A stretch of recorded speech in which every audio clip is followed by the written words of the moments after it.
Comrades ఈరోజు comrade Kiran అనారోగ్యంతో నిన్న 3 గంటల సమయంలో చికిత్స పొందుతూ ఆయన తుది శ్వాస ఇవ్వడం జరిగింది. కామ్రేడ్ కిరణ్ IFTU రాష్ట్ర నాయకుడు, ఆటో వర్కర్స్ యూనియన్ ఫెడరేషన్కు రాష్ట్ర అధ్యక్షుడు, మన తెలంగాణ ప్రగతిశీల ఆటో వర్కర్స్ యూనియన్ IFTU జంట నగరాల కార్యదర్శి, అదేవిధంగా ఈ హోదాలలో పనిచేస్తున్నటువంటి కామ్రేడ్ కిరణ్కు గత సంవత్సర కాలంగా అనారోగ్యానికి గురై ఆయన నిన్న తుది శ్వాస ఇవ్వడం జరిగింది.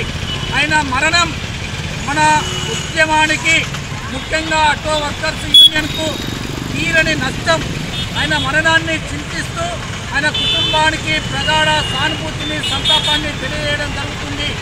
ఆయన ఏ ఆశయాల కోసమైతే, ఏ లక్ష్యం కోసమైతే ఈ ప్రజా సమస్యల పరిష్కారం కోసం పనిచేసిందో ఆ సమస్యల పరిష్కారం కోసం మనం అందరం కృషి చేయాలని చెప్పి, అట్లా కృషి చేయడమే ఆయనకు నిజమైన నివాళులని చెప్పి తెలియజేస్తున్నాం.